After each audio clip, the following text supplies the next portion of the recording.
हाँ, good afternoon. Okay, सो आज हम लोग डिस्कस करेंगे। जैसे हम लोगों ने गॉस थ्योरम किया था to find electric field. Next is Ampere's law. If current is distributed inside a wire, so by using Ampere's law how we can find the magnetic field. जैसे हम इलेक्ट्रिक फील्ड फाइंड करते थे ना, तो by using Coulomb's law we can find electric field, and by using Gauss theorem also we can find electric field. So in the similar way में जैसे हम Biot-Savart law से निकालते थे अभी तक magnetic field around a wire, so next how to use Ampere's law to find the magnetic field due to a current carrying conductor.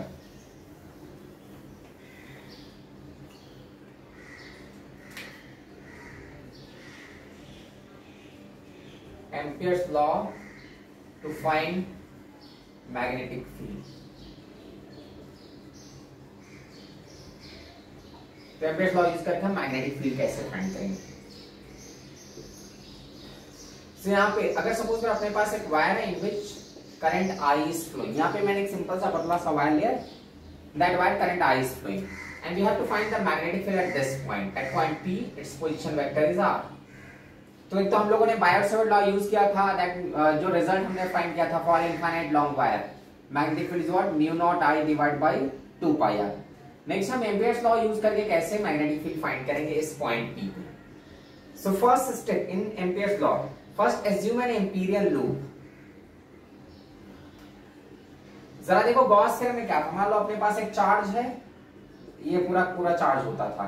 If you have to find the electric field at this point, so you have to assume a Gaussian surface। हम क्या करते थे, Gaussian surface assume करते थे, that whatever is the charge enclosed within that Gaussian surface, only that charge is responsible for field at this point। जितना charge Gaussian surface के अंदर आता था, only that charge is responsible for the field। Total कितना दुनिया भर का charge है अपने को उससे मतलब नहीं था। और अगर ये हमारा पॉइंट सेंटर पे आ जाता है, if that point is at the centre, तो even if you are assuming Gaussian surface, उस सरफेस का वॉल्यूम जीरो रहेगा तो चार्ज इंक्लोज नहीं करेगा। चार्ज इंक्लोज नहीं करता था, इसलिए सेंटर पे फील्ड क्या हो जाता था, zero. If you have to find the field at this point x, तो यहाँ पे इलेक्ट्रिक फील्ड डिफरेंट आता था, it depends the charge enclose within that Gaussian surface. If you have to find the field here, assume a Gaussian surface which is passing through that point, now whatever is the charge covered in that Gaussian surface, the complete charge is responsible for the field।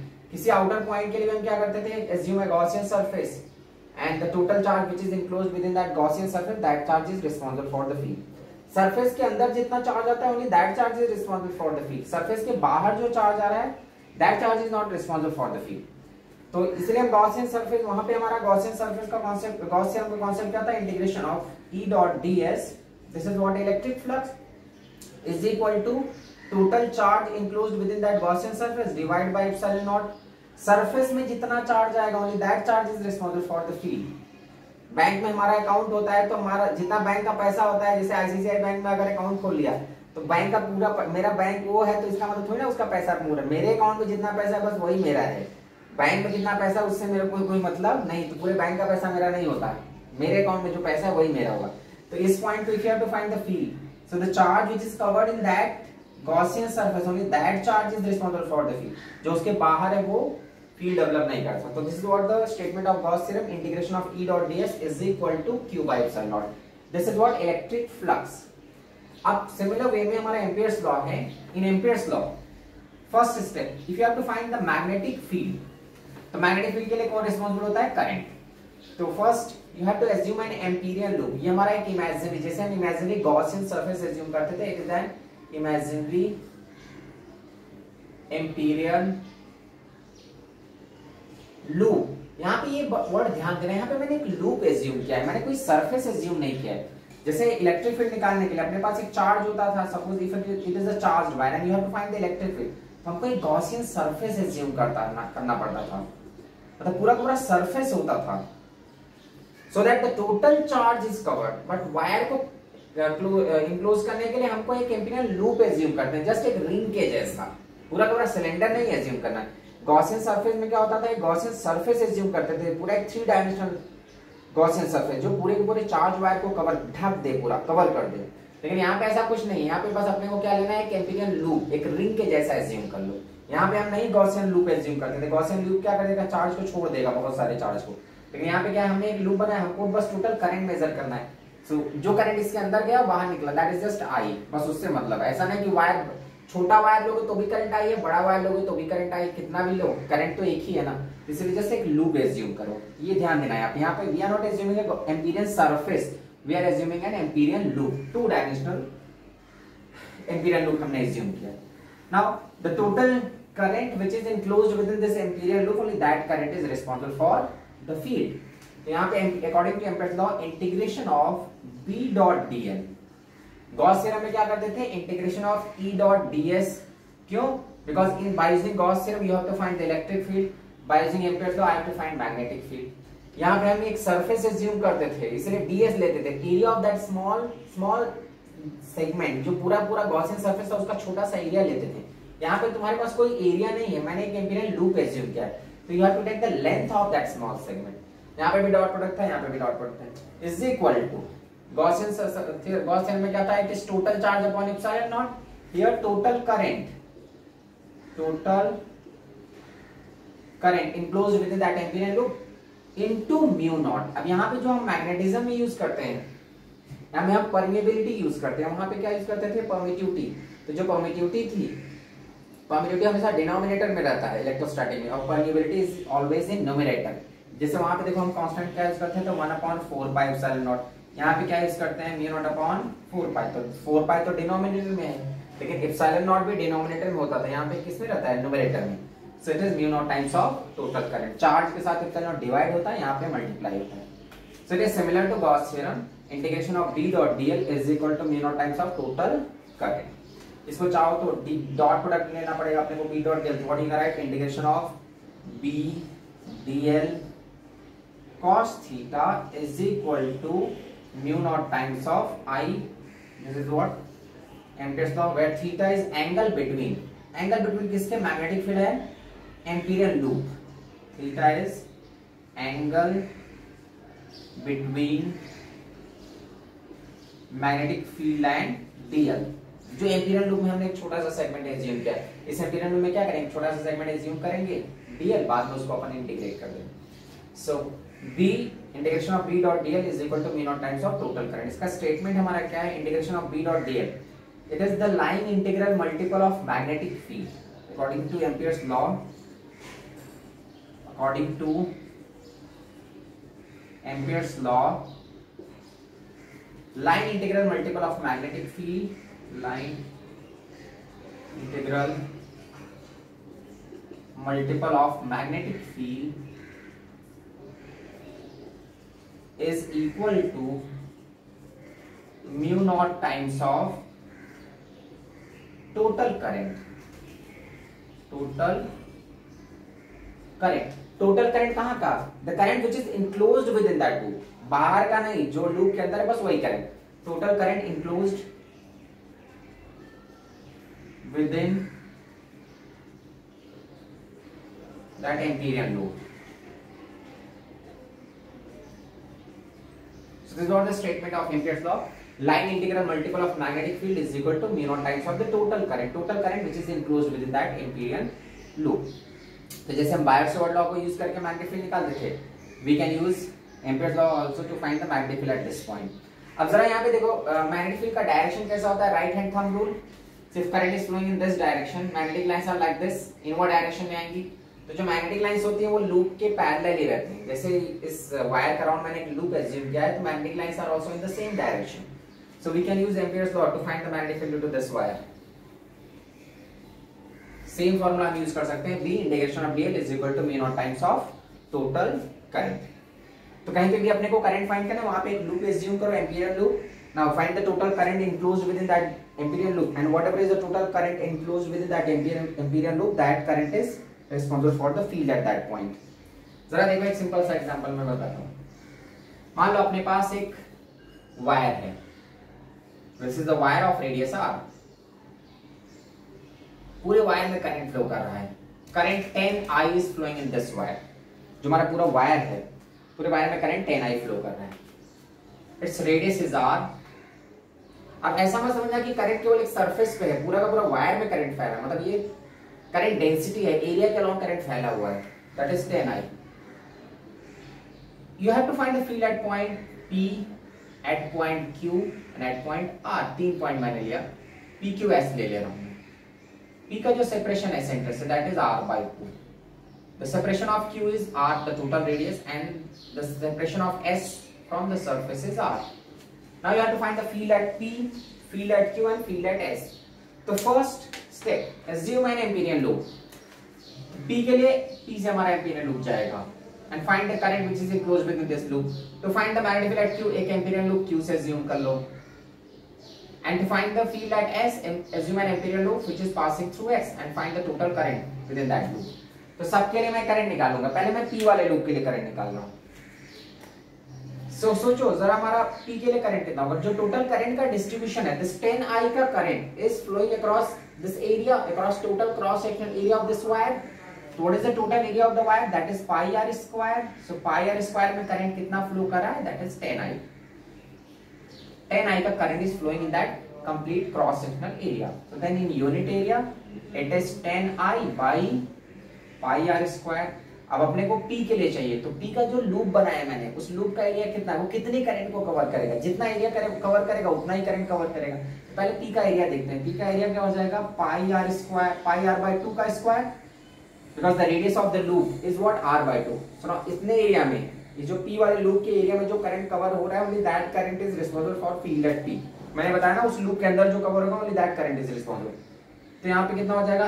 Radius half है तो area 1/4 हो गया. तो ये क्या हो जाएगा? 10I divide by pi r square into this area, that is pi r square by 4. So what current we are going to get? That is 10I by 4 और 5I by 2. So the total current of the wire is 10I, but the current enclosed within a loop which is passing through P is what? Just 5I by 2.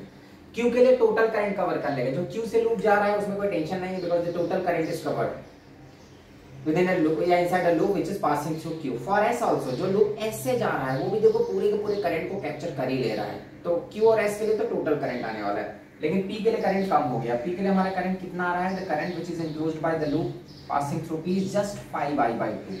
इतना ही current मिल रहा है. Q के लिए total 10I और S के लिए भी वही कहानी है, पूरी की पूरी करंट कवर हो रही.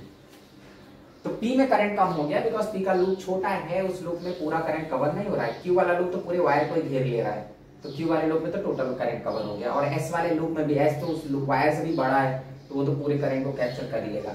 अब जितना Q के लिए करंट है उतना ही S के लिए, बिकॉज Q पॉइंट के बाद एयर है ना, तो वहां पे कोई करंट है नहीं, तो करंट बढ़ेगा नहीं. Now you can use that Ampere's law. तो now use Ampere's law. First time finding magnetic field at P.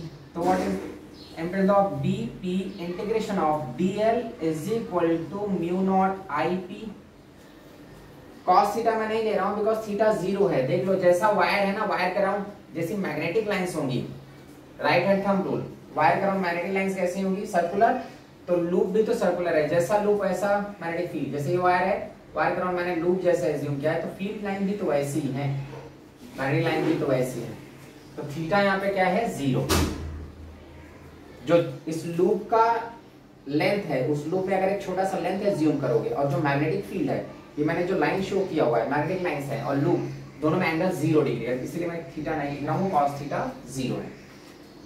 So BP integration of dl is equal to mu naught IP. IP मैंने already calculate कर लिया है, the current enclosed by the loop which is passing through P. So B integration of dl. तो क्या करो, यहाँ पे इस छोटा सा टुकड़ा लो, इस लूप लेंथ में, जो लूप P से, जो एम्पीरियन लूप P से जा रहा है, टेक अ स्मॉल सेगमेंट या स्मॉल लेंथ इन दैट, और अगर उसको इंटीग्रेट करेंगे, so we are going to get the total circumference. तो टोटल सर्कमफरेंस क्या हो जाएगा? 2 पाई रेडियस, रेडियस कितना है? r by 2, radius of a loop which is passing through P is equal to mu naught IP. जो current P से जा रहा है, तो P से कितना करंट जा रहा है मैंने यहाँ पे निकाल लिया है, 5I by 2. बस हो गया, यही सॉल्व हो गया. तो B is equal to 2 cut गया, mu naught 5 mu naught I divide by 2 pi R. This is what the magnetic field at point P. तो जो P में लूप, P से लूप जा रहा है, वो पूरी करंट को कैप्चर ही नहीं कर पा रहा है. तो जब पूरे करंट को कैप्चर नहीं करेगा तो फील्ड भी डिक्रीज कर जाएगा. Q के लिए कोई टेंशन नहीं है, Q के लिए टोटल करंट कवर हो रहा है. Now magnetic field at point Q integration of dl is equal to mu naught total current enclosed within a loop which is passing through Q. तो वो पूरे करंट को ही घेर लिया है. देखो ना, ये जो Q से लूप जा रहा है, इस पूरे वायर को कवर कर लिया. तो सारा का सारा करंट, टोटल करंट था कितना? 10I. So total current is covered, so mu naught 10I.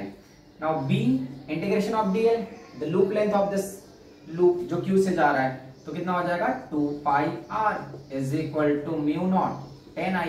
तो अगर मैग्नेटिक फील्ड चाहिए Q पे, ये Q का है, तो is equal to 10 mu naught i divide by 2 pi r। This is what the magnetic field at point Q। वैसे similar way में हम S के लिए भी निकाल सकते हैं, यहीं पे निकाल दे रहा हूं मैं, देख लो। फिर से क्या होगा, magnetic field at point S integration of at S, जो आउटर पॉइंट है, बाहर वाले पॉइंट का लूप लेंथ बड़ा है लेकिन करंट सेम करंट कवर करेगा, बिकॉज Q पॉइंट के बाद एयर है, Q पॉइंट के बाद कोई करंट है ही नहीं। तो ऐसा नहीं कि S वाला लूप बड़ा है तो करंट भी ज्यादा कवर कर लिया, वहां पे एक्स्ट्रा करंट नहीं आ रहा है, जो Q के लिए करंट कवर हो रहा है बस उतना ही करंट S के लिए भी है। तो BS integration of DL is equal to 10 mu naught I। अब लूप लेंथ बड़ा है, यहाँ पे रेडियस जो ये हमारा S से लूप जा रहा है ना, उसका रेडियस 2r है, तो उसका सर्कमफ्रेंस कितना हो जाएगा, if you are integrating that small segment dl, so you will get 2 pi into 2r, तो b into 2 pi 2r is equal to 10 mu naught I, या b is equal to आ जाएगा 10 mu naught I divide by 4 pi r। ये हमारा magnetic field S पे है। So whenever you have to find the magnetic field at a point due to flow of current, first assume an amperial loop which is passing through that point. अब यहाँ पे भी imaginary loop है, तो जरूरी नहीं कि हम ऐसा सर्कुलर लूप ही हमेशा एज्यूम करें, हम सर्कुलर रेक्टेंगुलर कैसा भी लूप एज्यूम कर सकते हैं। नॉर्मली हम ये प्रेफर करते हैं कि ऐसा लूप एज्यूम करो जो मैग्नेटिक फील्ड के साथ, जिसका लेंथ मैग्नेटिक फील्ड के साथ जीरो एंगल बना ले, तो अपने को क्या वो कॉस का झंझट नहीं रहेगा। तो यहाँ भी इसीलिए वायर सर्कुलर था तो हमने एक सर्कुलर लूप एज्यूम कर लिया। So we are finding the magnetic field at 3 points, at point P, Q and S। P हमारा वायर के अंदर है, Q सरफेस पे है और S is outside that wire. अब सपोज अगर इस वायर में अंदर कोई कैविटी है, खाली जगह है जहां करंट ही नहीं है,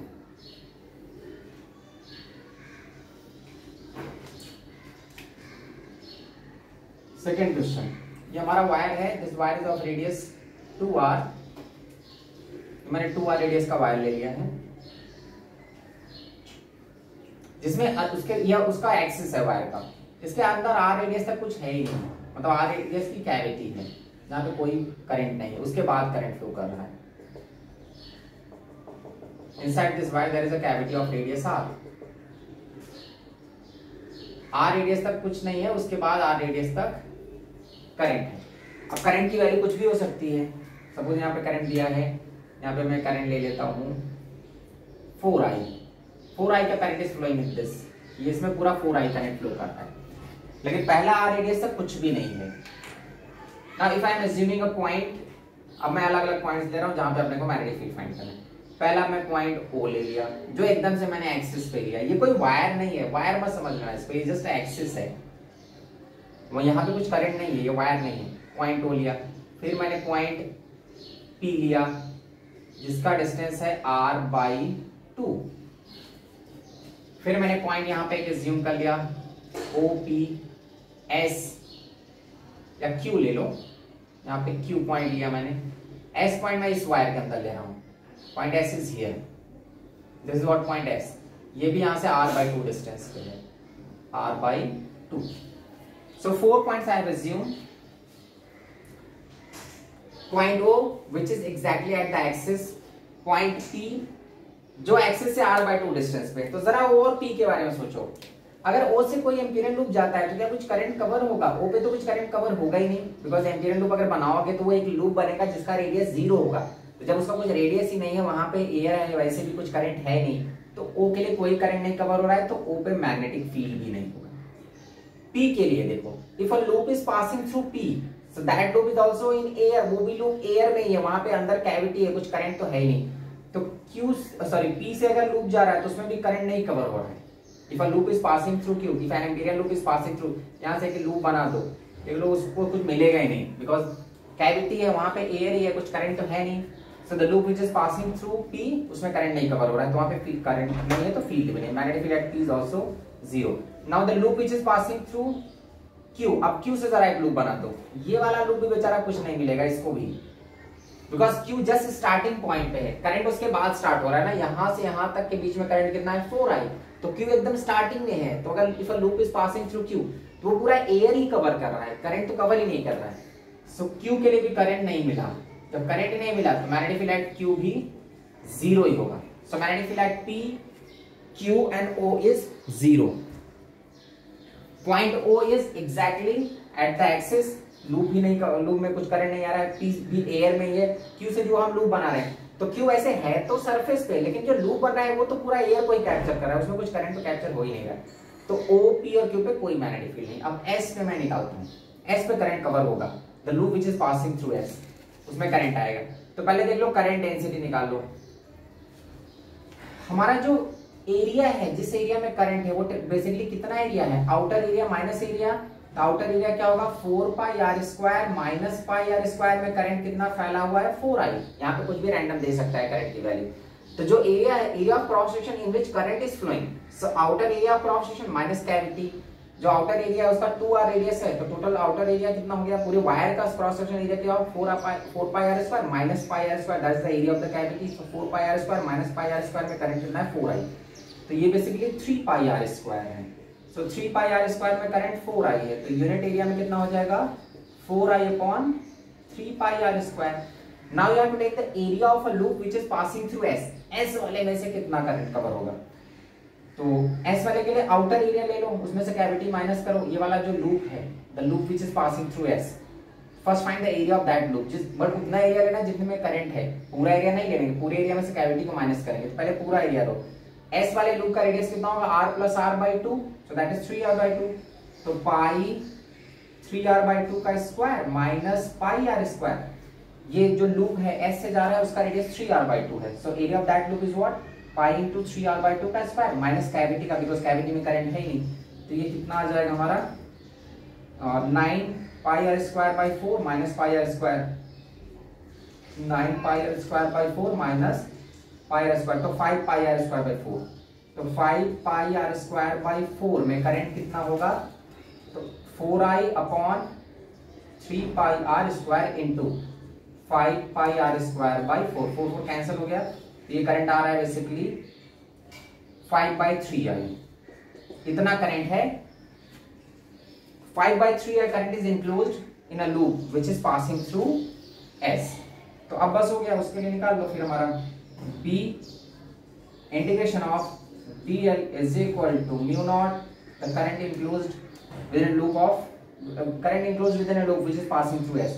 So mu naught is. अब B integration of dl का integration कितना हो जाएगा, 2 pi and radius of the loop which is passing through S, that is 3r by 2. So B into 2 pi 3r by 2 is equal to mu naught I as the current enclosed in that loop. So that is 5 by 3i. बस इसको simplify करो, 2 2 cancel हो जाएगा, पाई नहीं cancel होगा. तो B is equal to कितना हो जाएगा, 5 mu naught I divide by 3 3 9 pi r. This is what the magnetic field at point S. तो जब ये अंदर कुछ कैविटी रहेगा ना, तो उस कैविटी को माइनस करना पड़ेगा एरिया में से, बिकॉज उसमें तो करंट है ही नहीं, इसलिए मैंने माइनस कर दिया. फिर मैंने S के लिए निकाल लिया कितना करंट है. अब अगर मान लो कोई पॉइंट यहाँ पे सरफेस पे है, if a point is there at the surface, P Q S T ले रहा हूं मैं, तो T के लिए तो टोटल 4 आइज कवर. T के लिए कुछ वो झंझट यूनिटी मेथड यूज करने की जरूरत नहीं है, बस T से जो लूप जाएगा वो पूरे करंट को कैप्चर कर लेगा. तो again B integration of dl is equal to mu naught I T. If you have to find the magnetic field at point T, तो B T into total loop length. ये पूरा का पूरा इसका रेडियस कितना होगा, the loop which is passing through T, it's radius is what, 2r. तो 2 pi 2r is equal to mu naught IT. IT हमारा पूरा करंट कवर करने वाला है, 4i. Now 4 4 is cancel. तो magnetic field at point T is what, mu naught I upon pi r. So whenever you have to find the magnetic field at a point, just assume an imperial loop, and whatever is the current enclosed within that loop, that current is responsible for the field. तो यहाँ पे जो हमारा current का distribution था, the distribution of current is uniform, इसलिए हमने unitary method use कर लिया, करंट इज यूनिफॉर्मली डिस्ट्रीब्यूटेड. कभी कभी क्या बोलते हैं, इफ करंट का distribution is non uniform, if current is distributed non uniformly. So non uniform में हमारा यूनिटरी मेथड नहीं चलेगा फिर, बिकॉज यूनिटरी मेथड हम तभी यूज कर सकते हैं when current is distributed uniformly. अगर नॉन यूनिफॉर्म है,